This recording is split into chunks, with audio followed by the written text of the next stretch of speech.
Welcome to episode 2 of StockX TV. I'm your host, Josh Luber. Thank you to everyone that watched episode 1. We received phenomenal feedback and some very specific suggestions. In fact, a lot of people thought that I used my hands maybe a bit too much. And so, we heard you. We're going to take that under advisement, and today, we're not going to use my hands nearly as much. Every episode of StockX TV is different, but every episode starts with Market Watch. In every episode of Market Watch, we always take a look at the biggest shoes that released most recently and what they're selling for. Last time we took a look at 3 Nikes. This time, 1 Adidas and 1 ASICS. Let's start with the Yeezy. This past weekend, the Adidas Yeezy V2 350 Cream White finally hit. And some pairs pre-release were selling for as much as $1,000. But it seemed like there were a lot more available. So by the end of release weekend this time, the Cream White was selling for about $525.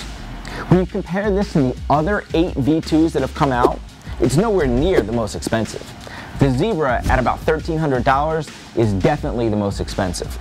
But when you take a look at this at the bottom end of the scale, it's actually maybe the least expensive. The only other one that's in the same ballpark is the Core Black White. Right now, that one's selling for a little bit more, but during its release weekend, the Core Black White was selling for about $450. So when you look at the data over the same time period, the Yeezy is either the cheapest or the second cheapest for the Cream White. Either way, we know that Yeezys hold their value over time, and it's probably a good bet this one will go up to.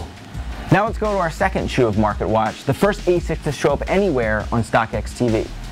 Back in 2013, Ronnie Fieg released the Gel Lyte 5 Volcano, which very quickly became not only a cult favorite, but one of the most expensive ASICs we've seen anywhere. So when we saw there was a Gel Lyte 3 version of Volcano coming out, everyone got pretty excited. Before it released though, the Gel Lyte 3 was selling for almost the exact same price as the 2013 Gel Lyte 5. They were both selling for about $600. But 2 weeks ago, when the Gel Lyte 3 came out, it very quickly went down to its true market value, about $375. At the same time, the Gel Lyte 5 shot up in value and is now selling for about $800. This is a very common occurrence we see in the market where 2 shoes come out of the same design, where they start at the same place, but then they very quickly move back to their true market value. Okay, that's enough Market Watch for today. Let's go to the next segment. Welcome to State of LeBron.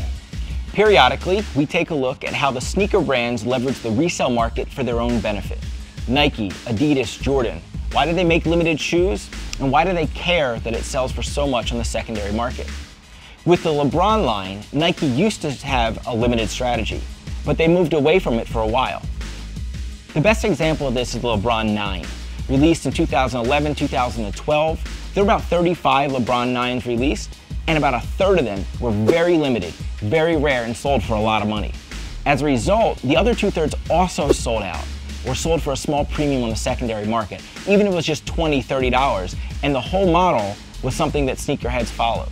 But fast forward to the LeBron 13, there were 43 releases, and not a single one, not one, was truly limited or sold for a lot on the secondary market. So Nike has really moved away from that limited strategy for years. But they may have turned the corner and come back this year. Earlier, Nike released the Air Zoom Generation, LeBron's first retro, and released the LeBron 14. Both of these were very limited, much more than we've seen in a long time. There were only 500 pairs of the Air Zoom Generation released, and it's now selling for about $800. There were 600 pairs of the out-of-nowhere LeBron 14, and that's selling for about $450.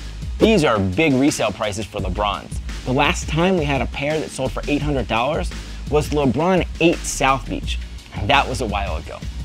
The really interesting thing about Nike's return to resale with LeBrons is that these 2 shoes were released onto the secondary market first before a retail channel.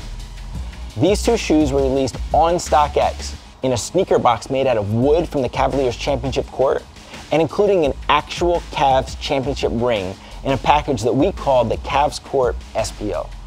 So today, for our feature, we're going to go behind the scenes into the making of this package. LeBron announced his first retro line shoe with Nike, his first pair, which came out in 2003. What's different is how it's going to be sold.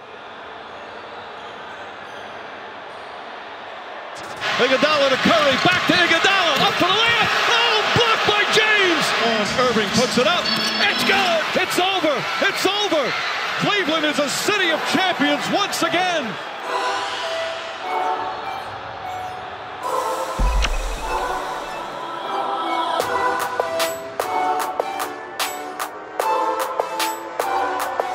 Today is my fun job. I'm working at the queue, changing the floor out. And from what I understand, they're cutting it up into pieces for souvenirs. Being won the championship, it's a whole new era, they're winning, so it's nice to have a new floor. I have been doing the changeovers for 63 years now. When you have a winning team, people go nuts.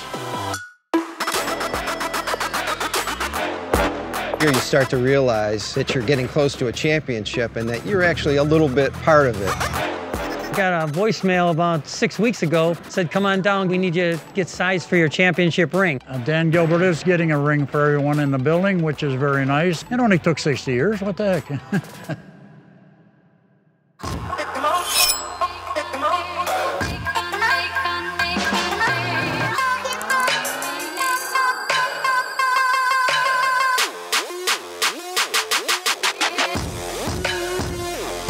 So when we first heard about this Nike shoebox project, we were pretty excited. Not only do you have a team that hasn't won a championship in a long time, you have a city that hasn't won a championship in 52 years. For me and for my team, the experience has been pretty amazing. And really kind of figuring out new ways to elevate the status of not memorabilia, but memories.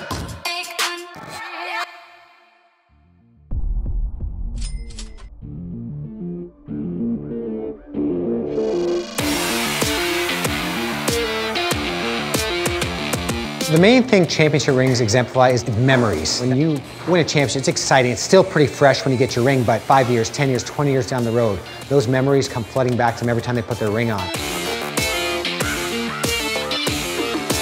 It was probably one of the largest championship rings ever made. All the way from the players to the fans to people getting this specialized box and shoe with the ring was just the icing on cake and taking it to that next level. Only 23 of his retro kicks and 23 of his new kicks are up for auction on StockX.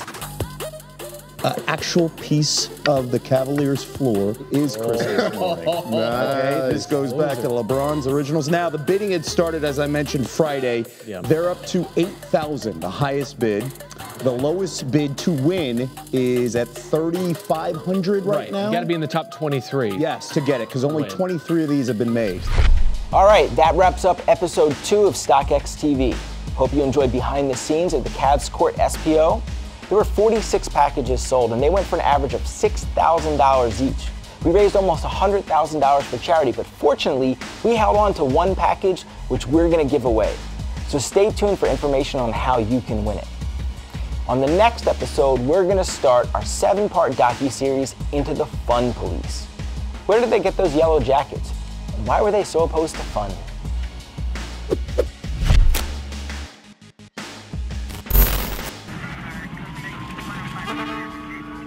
38 shots, 2 passes, 2.